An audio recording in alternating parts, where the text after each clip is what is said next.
The comments heard on The View from a Pew are those of Mac McCoy and are not necessarily the opinions of his guests, his producer Garth, any one particular denomination or religion, the church lady, Mr. Lemke, Pastor Craig, or anyone else of sound mind and body. Now, here is today's The View from a Pew, heard all around the world on YouTube. Just search for The View from a Pew.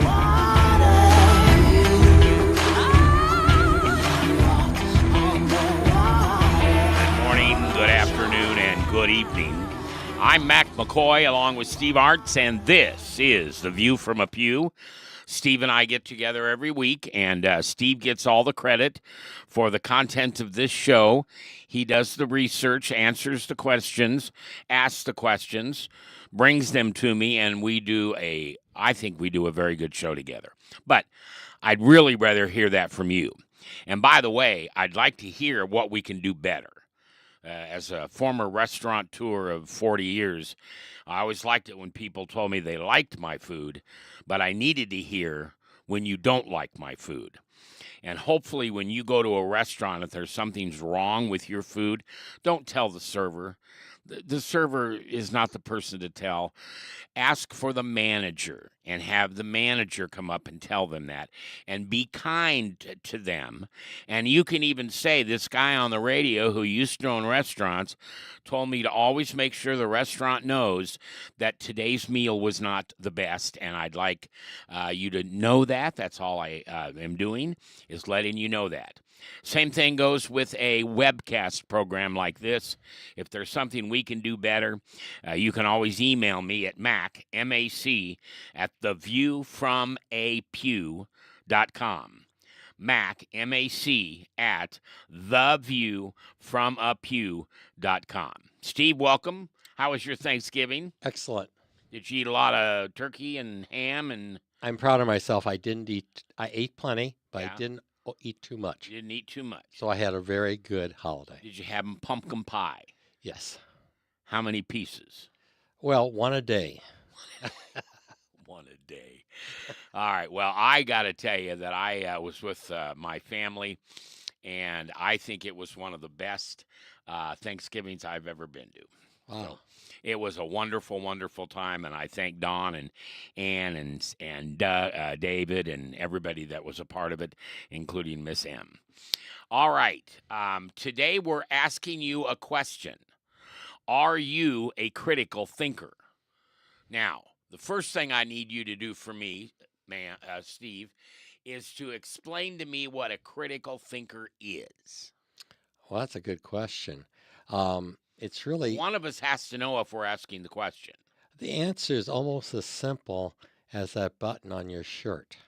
Oh, did you notice my button? I did, and after a lot of prompting and re-educating myself, I know what it means, and it's really simple, but you have to just see it on the surface. Yeah, if you make it too. Now, I've had this pen. I have two of them, and I've had them both for probably 40 years.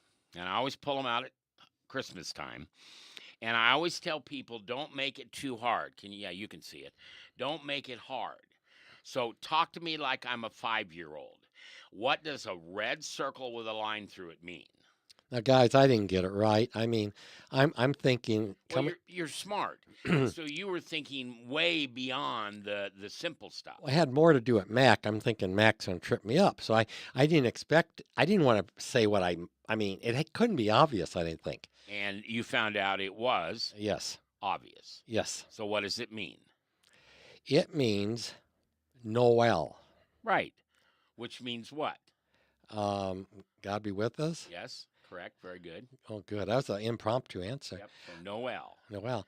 And over the years, I've had people say no liberals, no ladies, no whatever it would be. So me and my little buddy, the elf on the shelf, are wearing these this year. So you'll see them on social media. Now back to what is a critical thinker. Well, it's like that button in the sense that it's like the word of today, which is criteriology. A big word, but very simple word. CRITERIOLOGY. Riology. So the OLOGY means study of. Right. And so basically, what that is, it's an academic term referring to the study and application of criteria for judgment. So a critical thinker is one that can make judgment, but he goes through a detailed process in order to be accurate in his judgment. Anybody can judge, but being accurate is important. Okay, and what I come to when I hear this kind of thing is I have a relative who is a retired Superior Court justice, and she has told me that when somebody tells you, "Oh, you're just judging me," that's not true. The last part of what you defined as a critical thinker, the last part, if they are giving judgment, then they are doing what? They're giving the consequence. And unless the people we're talking to that claim that we're judging them are someone we have authority over, grandchild, wife, well, not wife, we don't have any authority over wives. But anyway, so if somebody tells you you're judging somebody, you're probably not. You're probably just discerning what you think of what's going on. And that's your education for this, the second day of December in the Lord's year 2025. All right, so critical thinkers. Are you a critical thinker? I try to be. I would say you are. That's kind of how I introduced you today. You're a smart guy who knows how to lay something out and pull it apart and put it back together and then come up with a solution. Well, question, would you consider Confucius a critical thinker? I guess. Yeah, I guess. He came up with something you probably haven't heard of before. It's called the Golden Rule. Yeah, you know what's interesting? That did not come out of Jesus' mouth. Did you know that? I do. It Yeah. came out of his. Yes. And it says, do not do unto others what you do not want done to yourself. Now, to me, that's a lot of stuff. Yeah. Now, I should say that there is something like that in the Bible, Yes. but it was developed by Confucius in 479 before Christ, so almost 500 years before Right, Christ. right. Which further supports the idea that morality exists apart from Jesus. Okay, and Yeah. man's ability to reason and think, that has always been with us. Well, when I was growing up in Beatrice, Nebraska, on channel 10 and 11 on Sunday morning was Mel Maines. Yes, I remember. Mel Maines had Morty Mouse. And if you sent them your name and address, they would send you a golden ruler. And that was the way they taught you golden ruler. Now, this is how dense I was. Well, actually, probably still am. I heard that as the way you treat me is the way you want me to treat you. Ah, Right? Do unto others as you would have them do unto you. Well, I would assume that you knew that also, and so you're going to treat me the way you want me to treat you. But unfortunately, that's not really what was intended by Confucius. and certainly we don't practice that on this show. That would be. Oh, I don't know about that. I still can see that thing go both ways. Yeah, I don't. You could say 6 inches, 12 inches, or a foot. One, Yeah. it's like which is which, Yeah. know. And so we're just going to try to put our best foot forward and let go with that. Well, and if I don't ever treat you the way you want to be treated, blame Confucius. Don't blame me, because he's the one that put the idea in my head that I'll treat you the way you treat me. And you treat me, oh my gosh. I like to say respectfully. You can't even spell it, let alone do it. All right. So let's go through a list of people. And you made up this list, or you didn't make it up, but you researched it. Give me some other people who you call a critical thinker. And you've got about 10 of them here, it looks like. Well, the next one is everybody knows this guy. It's Socrates, the Socratic method.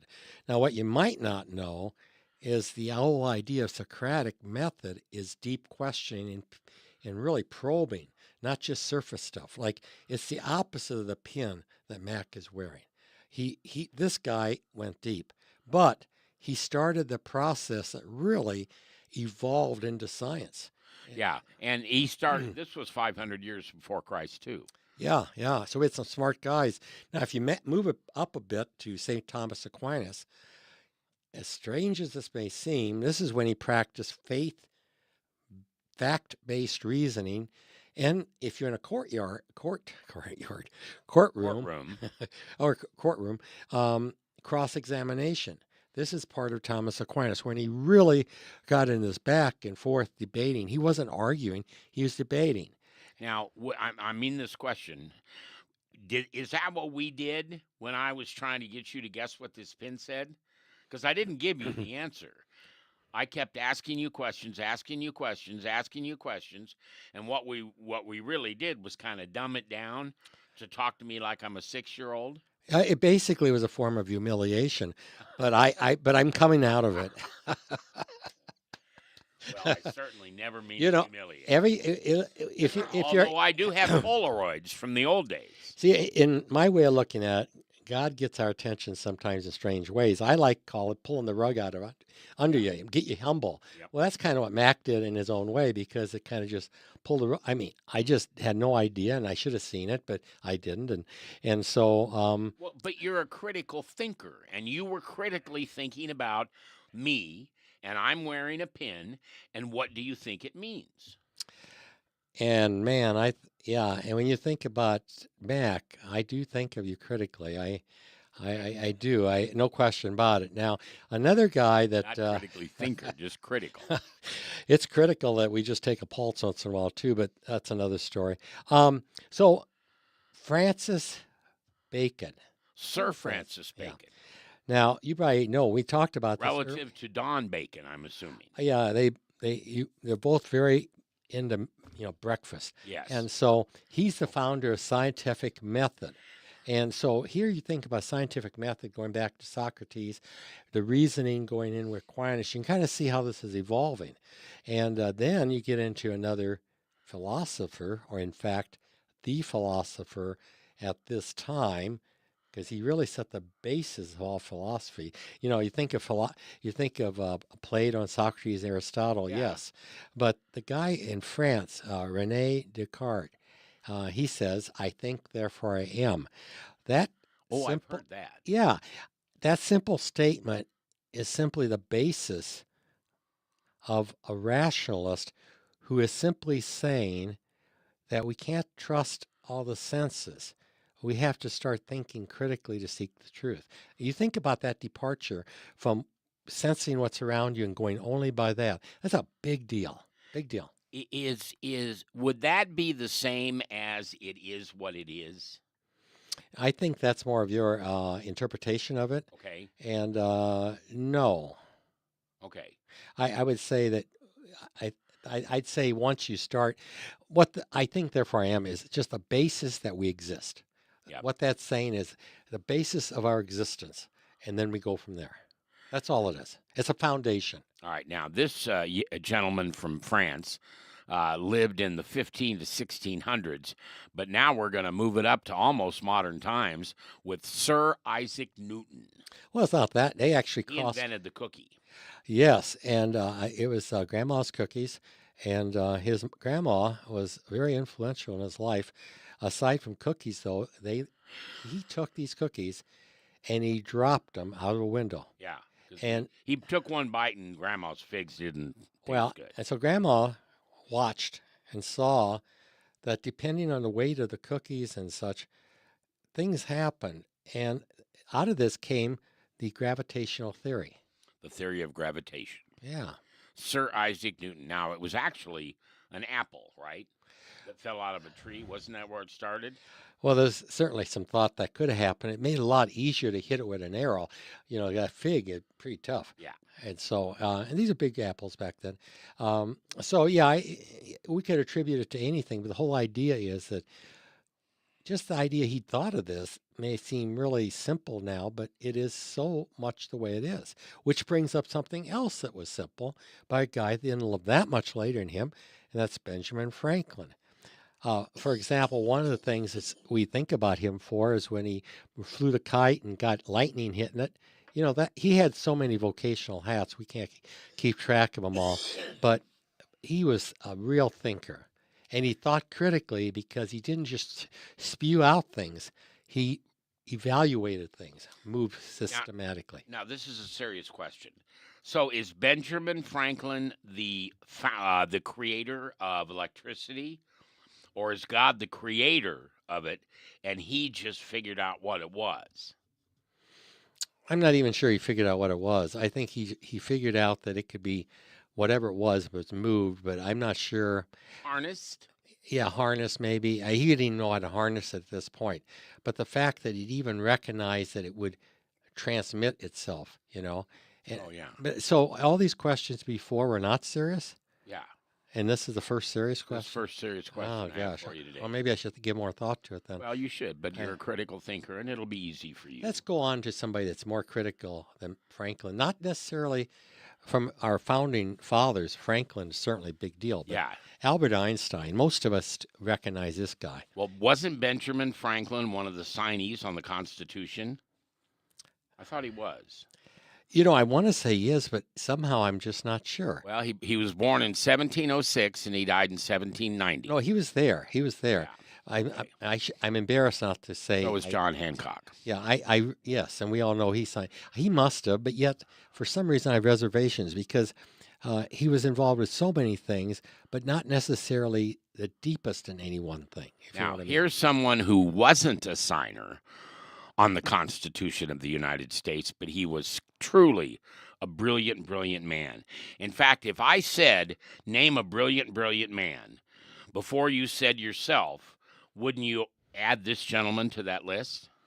Well, I would say Mac McCoy, then Albert Einstein. Yes, Albert Einstein. You know, he's synonymous with brilliance. And what's interesting about the guy, he was a rebel. Yeah. He was against and quite frankly, in his younger years, just in case he was not recognized as really bright. He was one of those that just kept growing and growing and growing, and yet he's what really makes Einstein amazing is he had so much common sense and he believed in God.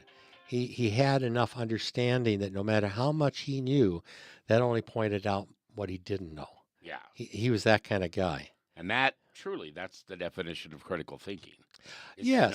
to figure out what I don't know. Absolutely, yeah. Because you don't know what you don't know. In that case, I would say you're a real good critical thinker. Well, and I mean, not, I said that backwards, but you do know what you don't know. I think. yeah, well, I don't. But wasn't Albert Einstein someone who did not believe in a higher power, a God, or a religious religion? And didn't he come to God in the end of his life? I thought he did. Yes, he became a very strong believer. He was Jewish. Jewish, okay. So he was, Probably wasn't into Jesus then. yeah, I don't think he ever converted to Christianity, to my knowledge. Okay. Yeah, a lot of these people that moved from Europe, I believe he moved from, I know he did from Germany, but there are a lot of German Jews and Russian Jews that are brilliant people, no question about it. Now, this guy, the last guy I got on the list, I think is really super to talk about. He's a Russian.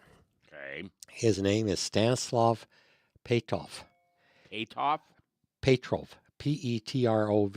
Okay. And I would guess to say none of you have heard of him. Yeah, But- I don't think I have. No, at least by name. You wouldn't remember his name. And he didn't get as much recognition in Russia as he should have. But what he's remembered for, he saved us from a third world war. And how that, a lot of people don't know about this. This is really amazing.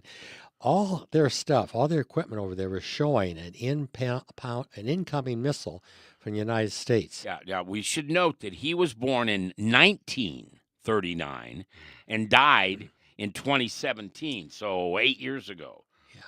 And so what's going on here is he's watching these screens, and against all their protocol, he went against, and this is key. He was brought up in a nuclear family, which actually helped him. He had some religious background, and actually because of that, he was more of an independent thinker, and he wasn't quite as subject to the autocracy, the total control of communism. Even though he was a very bright person, he was in a very critical position. and I actually saved him from making a major decision because he said it just doesn't make sense. He thought everything through, and regardless of what the screen said and the sensors and whatever, he said it just doesn't make sense. And because he overrode everything, we saved her. And he was first acknowledged all over the world, and then Russia kind of gave him, yeah, that's okay, but, and then they didn't really celebrate him much because he went against their rules, Right. which is really sad. He was actually watching a radar system, and Russia thought that it was an incoming missile attack from the United States. But what he discovered was, critically thinking, that it wasn't. It was not that at all. Right, right. And he went out on a limb. If he was going to be right, he wouldn't have had, no matter what would have happened on the bomb, he was done in Russia. He would have been killed. Yeah. And it was almost a miracle in a sense that he wasn't tried for treason because he didn't obey what their protocol was. And probably one thing kind of impressive I read about this is I think the Russians had, like at that time, 23 steps through protocol. They really tried to protect themselves from making an error. Yeah. In other words, they wanted a lot of eyes on it, and he never went even to one. He stopped it right cold.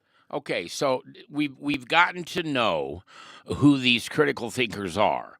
By the way, you're listening to The View from a Pew live here on webcast1live.com, and you can find this program anytime you want at muggedbyjesus.com, or you can go to Mac McCoy, MacMcKoy.com, and find all the shows that we do here laid out pretty simply, and you can find all the shows that Steve and I do.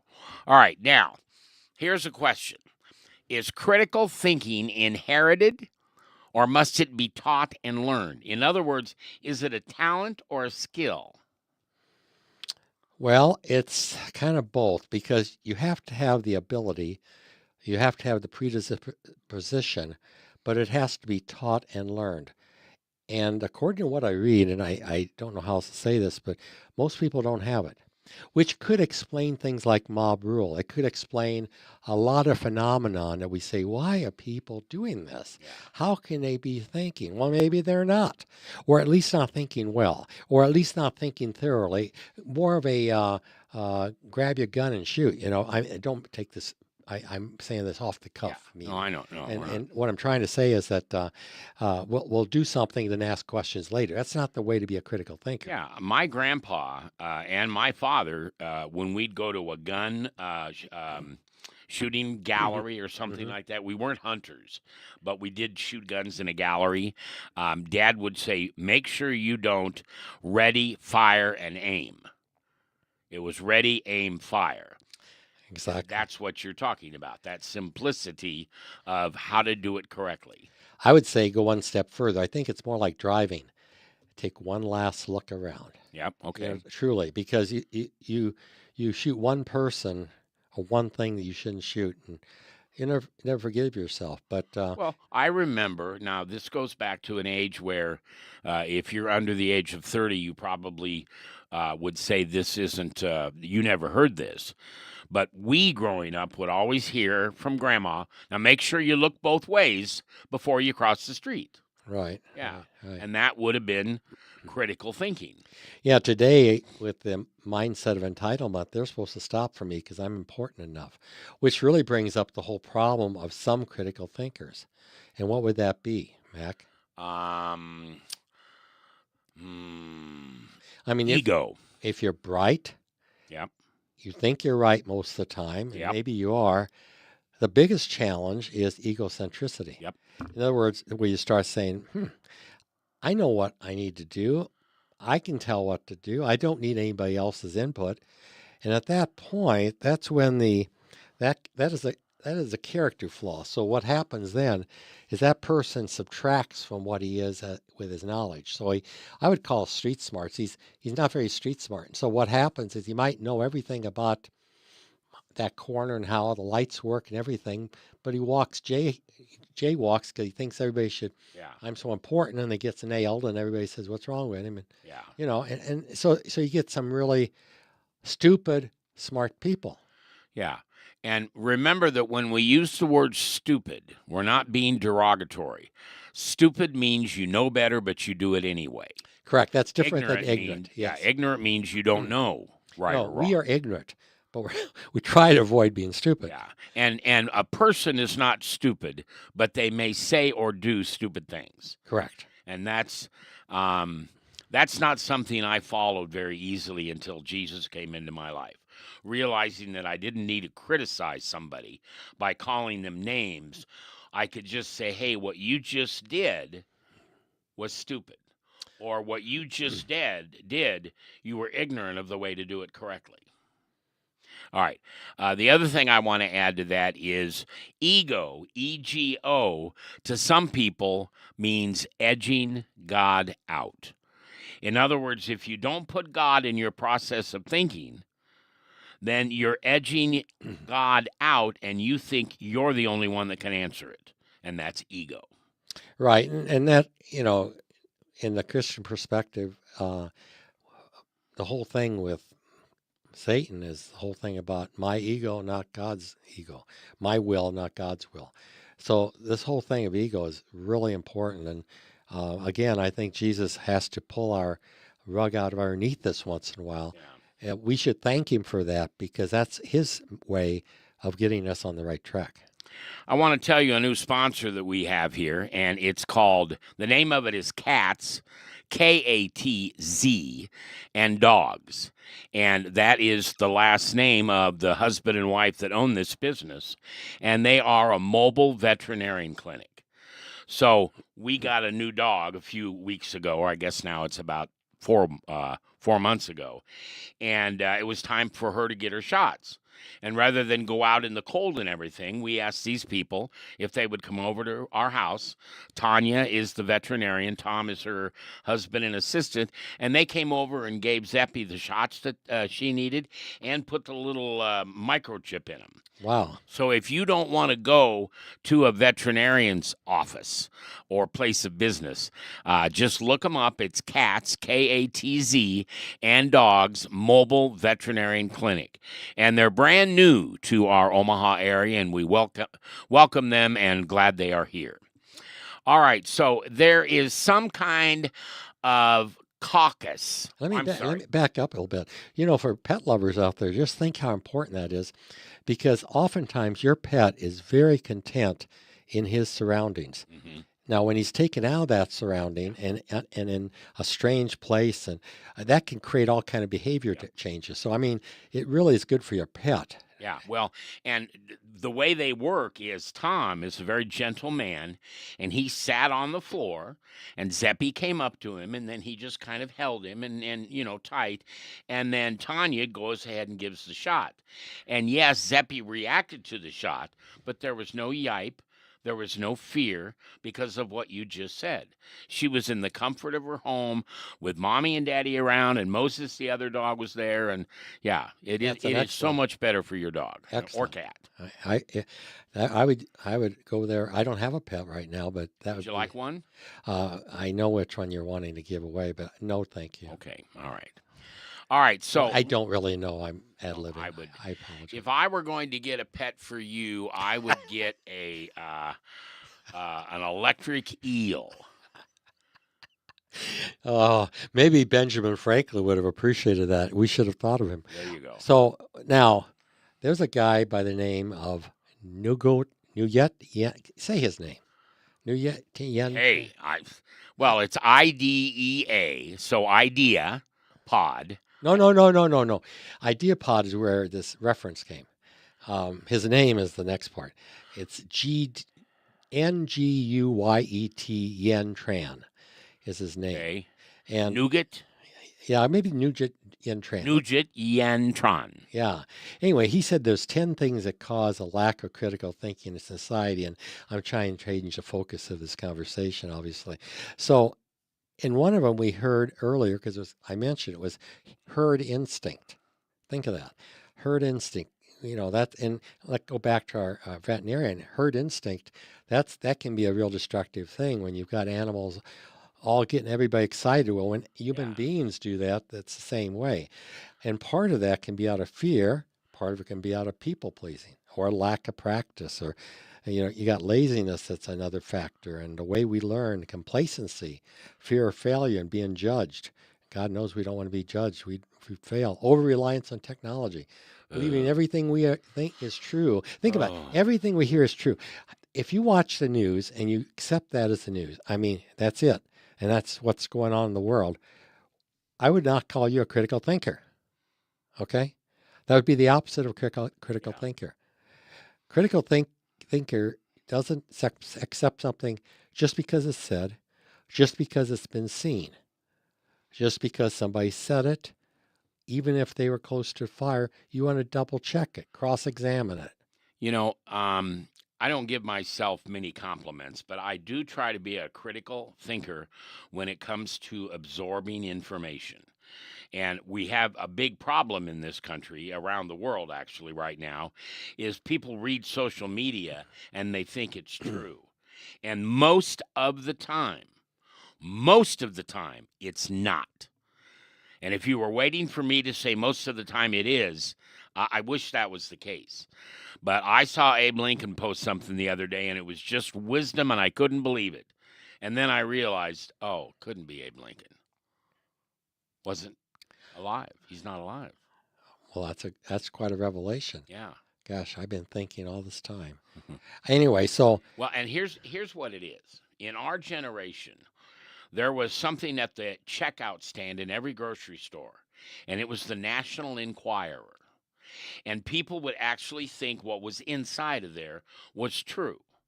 And we now have political organizations, we have religious organizations, we have pro-life, pro-choice organizations, and all kinds of people that will tell you what they want you to believe. They won't trust you with the truth. They will make you feel that if you don't know this is true, then you're not very smart. Yeah, it's not news. It's an agenda. Well, it's propaganda. Propaganda is right. Yeah. There's an objective, but it's not for your benefit. And now, can I say this? Right now, one of the things we're dealing with is this administration is trying to stop the drugs coming in from other countries. And the way they've chosen to do this is they track these drug boats from their starting position. We can do this with satellites. It's called GPS. And when we know where they come from and we know what's on those boats, when they get out in international waters, we blow them up. And there are people who are trying to say that this is not legal. And folks, read the Second Amendment read the second paragraph in the Constitution. What this administration, and I'm purposely not using the president's name because I'm not a big fan of his, but they're not breaking the law. And right now they're trying to make everybody feel that you're stupid if you don't understand that they're breaking the law. Well, yes, and that's where the minority is trying to rule the majority, and most Americans understand that we got to protect ourselves. Yeah, and if for some reason you logically, with information, disagree with me, I'd love to hear from you. I mean, seriously, go to my Facebook page, Mac, the initial J, Michael McCoy. McCoy is MCKOY. Go to The View from a Pew, wherever you want to go. And if you want to bring facts to the table, and you have to have legal facts, not, well, it's wrong to kill people. Well, is it wrong to kill people? Personally, I think we have to defend ourselves. Yeah. And this fentanyl drugs are just killing people daily. So anyway, I'll get off my soapbox. Okay, so you were talking about the 10 things that are necessary to be that cause a lack of critical thinking in society, and it was people pleasing, lack of practice, laziness, the way we learn, herd instinct, which is what we just talked about. Right. You follow the herd, complacency. Fear of failure or being judged, over-reliance on technology, and the last is believing everything we hear or read is true. I want to add one of my own. Okay. And that's impatience. Yeah. And let me explain why. Because in Hurry up. Come on, let's go. critical thinkers normally, I didn't know, I didn't hear the gun. I didn't know I was supposed to Yeah. start. But most critical thinkers gather relevant information. They think through the solutions and conclusions. Then they look at the opposite, in other words, alternative systems, and then they communicate effectively. Now, think about that. There's no way you can do that quickly. That takes time. Yeah. That Americans today, or maybe the world as a whole, they're just too anxious to get done fast, and you're not going to come to the right conclusions if you do something really quick. I don't know if you ever did this when you were a kid, but I've been on the radio since I was 14 years old. Started out at a little station in Beatrice, Nebraska. And it used to be if you and I were sitting there talking about something, not on the radio, we're just at home talking about something, and we want to find out who's right or wrong, you call the local radio station. And most of the stations I worked at until the late 70s, early 80s, had a Encyclopedia Britannica set in the studio. So if you called the DJ and wanted to know something, you couldn't Google it. You couldn't look it up online. You called somebody that you thought you could trust, and we were taught as radio disc jockeys or news talk people, whatever we were, to tell the truth, to not make it our opinion, to give the listener the correct answer, and we'd look them up in Encyclopedia Britannica. Nowadays, what do? Well, let's Google it. And I don't know if people realize, it sure took me a long time to understand this. Google is controlled by money. If you want your name to come to the top of talk show hosts, then you pay Google so much money and it'll be your name that comes up first. And most people assume, well, if it came up first, they're the best. I mean, it's listed best to worst, right? No, that's not at all like it is. So, especially when you're looking for whether a source is a true source of non-bias or does it have an agenda or, as we said earlier, propaganda. I have a question of you, All right. since you're the biblical expert. Okay, I'm putting him on defense right away. Okay, so what word is mentioned over 300 times in the Bible? Love. Maybe. What's another word? Well, one of the common phrases in the Bible is "Don't be afraid" or "Do not fear." Yeah, and that's what I'm referring to. And the reason I bring that up is when it comes about with all this stuff. See, fear is one of these stumbling blocks. Okay, cause lack of critical thinking. But I just want to emphasize how terribly dangerous fear is alone. It's one thing to fear things as you face them, but to live in fear and to let fear control your life means that you're not doing something right, because we should fight it.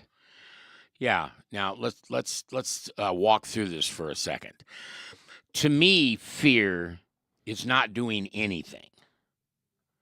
If I choose to do nothing about the problem because I don't know the answer, then I allow myself to fail because of fear.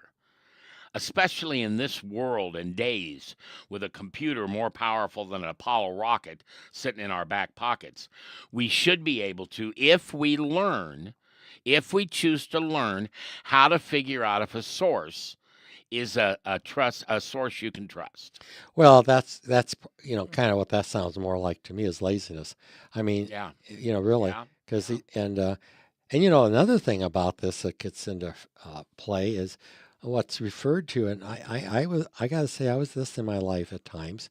I was gullible, and gullibility is kind of like deception blindness. It's a failure of social intelligence.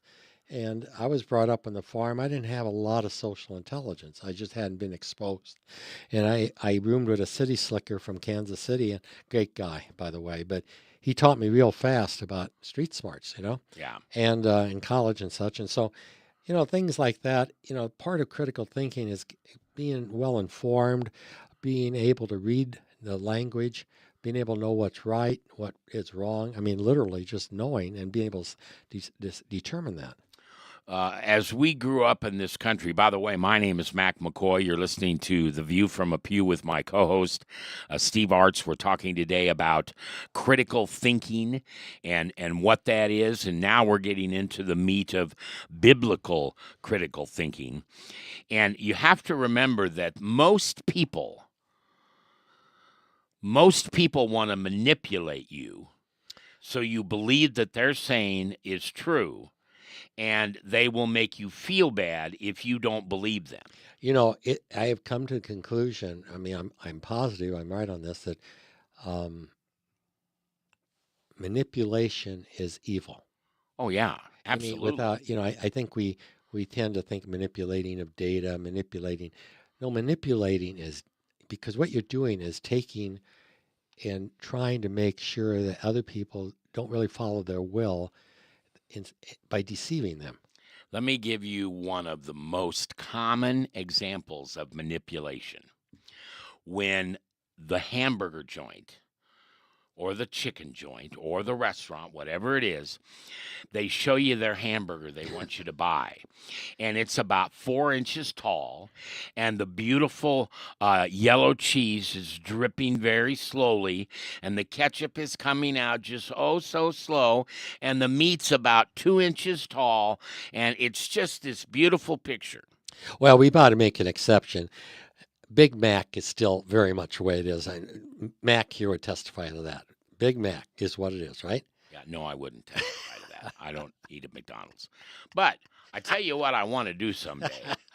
I'd like to start a website that has all the pictures of food that you see on TV from people who restaurants make food, etc. And then you, Mr. Steve, would go buy the product, take a picture of it, and we'll put it next to it.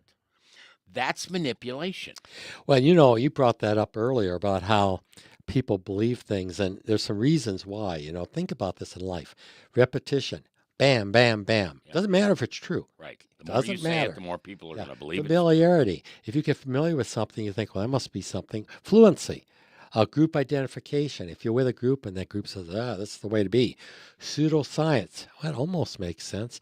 2 + 2 is 3. I think that's right because you've got a prime, 2, you got 1 prime, 1 non-prime. Yeah, it must be right.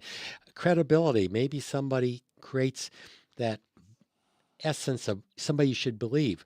Unfortunately, the media and self-appointed political pundits create that credibility unfounded as it is. Yeah. Unfounded. Yes. But if we want to stay away from politics, it's food. It's the selling of automobiles. It's the selling of pharmaceuticals. We're used to those. Or I'll tell you one. A good one. Macy's has been advertising over the last few weeks this new men's cologne that smells like sweat. And then what they do is they have these beautiful women holding the bottle and smelling it and go, that's what I want my man to smell. That would sure solve a lot of problems for me. I mean, but that's the manipulation we're talking about. And that's the topic we're talking about today. You have to be a critical thinker if you don't want to be manipulated. You've got to be able to step back and stop that person from pushing you. Say, hold on. Talk to me like I'm a 2-year-old. Why do I want women to be attracted to men that smell like sweat? But I'll bet you they sell the heck out of that aftershave or whatever it is. Yeah. It's just because it sells doesn't mean it's getting used too much. I would personally think it probably made out of horse sweat or something because you have to go to some essence, some source where there's got to be plenty of it. You run a horse for a while, and that'll sweat up pretty good. And what I wouldn't pay for that, right? Oh gosh, yes. I mean, if your wife goes out and buys that, I'm worried about you. You know what? If she does, I'm going to wrap it up and give it to you anonymously. Oh, thank you. I will. That's the kind of guy I am. I appreciate that. How do you think this lack of critical thinking is reflected here in society today? Any ideas? Well, as I was saying, it's lazy. It's not wanting to be a critical thinker and look up to see what somebody's telling you. Think of Benjamin Franklin. What did he and the other founders all have in common? common interest. Yeah. They wanted to protect our Right. rights. They wanted not to be dominated. Yep. And what's happening today in our society? We're being manipulated to believe something that isn't true. Just the opposite. Exactly. We're being divided. Yeah, right is wrong and wrong is right. Right. Right is left and left is right. A man's not a man. A man can be a woman. And they live with we are asked to live with the illusion that what we're getting somebody else is paying for. Think of that. What a dumb thing. I mean, now other people believe you can spend yourself out of a recession. Yeah. Others believe that global warming is absolutely true, although Oh, truth is just not there. It does global warming to me is one of the most pronounced examples of turning one's nose up at God. Yeah. God, you can't possibly handle what we are facing in this world. We know you don't have the power, but we do because you made us greater than you. What's that sound like to you, huh? Yeah. So you get what I'm saying. Wait, did God really create a planet that we can destroy by fumes from an automobile or a gas engine or too many fires or over here or even a nuclear explosion? It would have to be all the way around the world, and yet people would survive, they would live, they would grow, and we'd have a new society. You don't even have to go that cow farts. That'll do it. And That's right. you got to remember that countries are charging tax on this now because these things are now let's go back. I didn't mean to make this a founding fathers thing, but quite frankly, it's true. I mean, some of this stuff, we were warned about national debt. Don't Yep. do that stuff. We were warned not to have tangling alliances, right? Yes. And we were warned by everybody anybody with wisdom, not to envy. And what is happening today? The radicals are fanning the winds, or the fanning envy with winds, Well, just now- fanning it. Okay. Yes, and that's okay that you say that. I want to speak from the middle for a second. Mm. I'm not right wing. I'm not left wing. I'm the whole bird. Because conservatives are doing the same thing that liberals are doing. Now, you notice when I said this, I said radicals. So it can be either Yes. side. Either So, side. yeah, That's right. Yes. I keep saying that because you remember we had a discussion a few weeks ago about do you call them left, do you call them liberal, do you call them what you call the John Birch side? Yeah. And it's radical. If you're radical where you can't see anything but your own position and it's extreme, Yeah. that's a radical. Well, and that's when we do things out of fear, and that usually means we try to hurt and take vengeance against other people, and people get killed. Look at the day before Thanksgiving. Two National soldiers, Guard people, National yeah. Guards, shot. For what reason? No reason at all, except fear. So what it really comes down to is it's when you let your emotions do all the thinking. Yeah. And guarantee you that leads to failure and it leads to moral decadence. You can't let emotions run wild. And yet, right now, we're letting technology and science serve as distractions so we don't have to be personally accountable. The accountability has been told not to do anything. And then we, the leaders, are going to do what needs to be done, and you just don't do anything because if you have courage and will, that provides moral fabric. If we have moral fabric, you're going to start running the show instead of we few people on top, and that's exactly what we want, but that isn't what we're being told we need, right? Yes. One of the best-selling authors right now is a former nun, and her name is Sarah Young. Yes. And we've all probably read from or heard some of the things she says in her small books that have maybe 200 words, 150 words on a page, and they're daily devotions. And they basically come down to this, and I'm quoting her: fix your eyes not on what is seen. If you do that, you're using your personal circumstances, but on what is unseen, which would be God's presence. I didn't know she was a former nun. Yeah, those books started out being her daily journal. Really? And she came home from a mission, and her mother read her notes and said, "You need to publish these. They're, These are, if you haven't read her, she's extremely personal, yeah, and she's talking to you like God is talking to you. yes." And they're very. I read them every day. I mean, I read 4 books, and that's one of them. And it's And hers is called Jesus calling. Calling. Yes. Yeah. Okay, so let's wrap this up. We're talking about something very common, but not very much used, and that's critical thinking. And if you think about how you were raised as a small child, you had adults all around you giving you critical thinking. Mac, make sure you look both ways before you cross the street. Mac, put your snow boots on before you go outside, otherwise you're going to freeze to death. Mac, don't sit so close to the TV because it'll be hard on your eyes. Mac, don't eat too much food because it'll make you sick. That's critical thinking.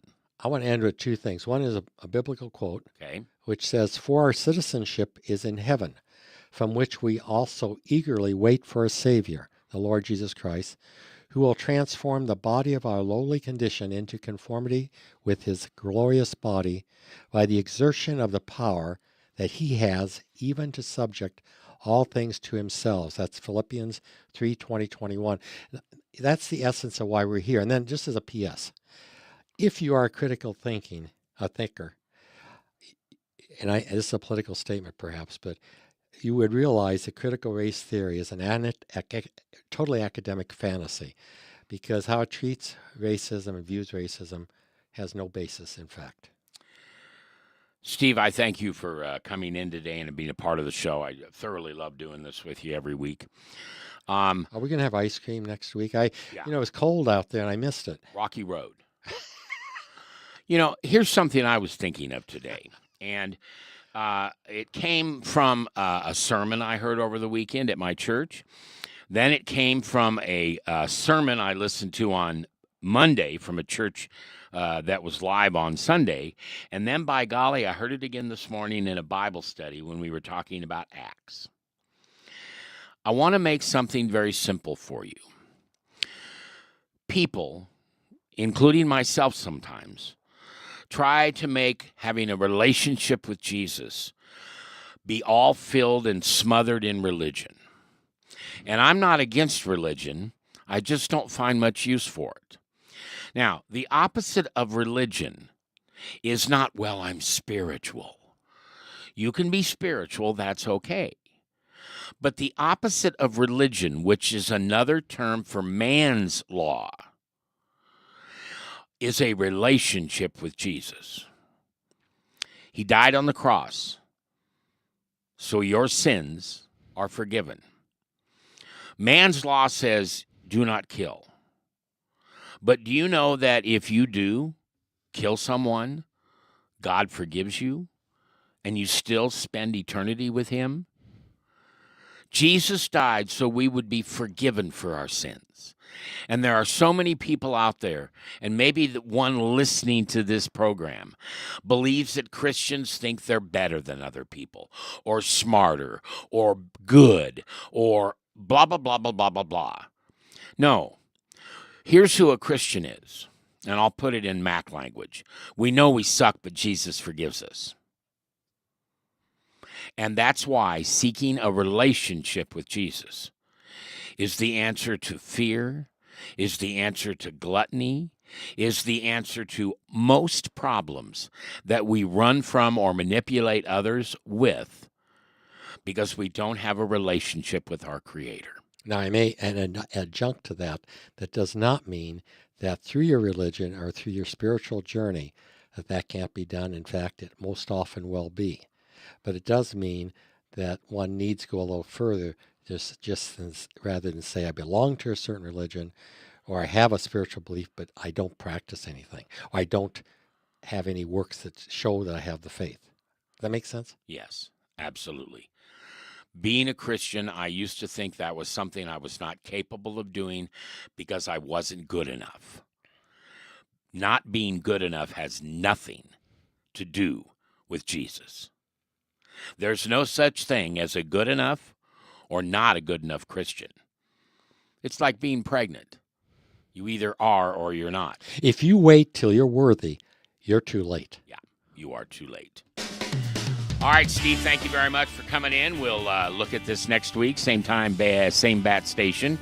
We thank you at home for listening. I'm Mac McCoy for Steve Arntz, and we want to thank our worldwide sponsor, Divine Truth Christian Store. Bricks and mortar at 84th and Harrison, otherwise online at divinetruthchristian.com. Divine Truth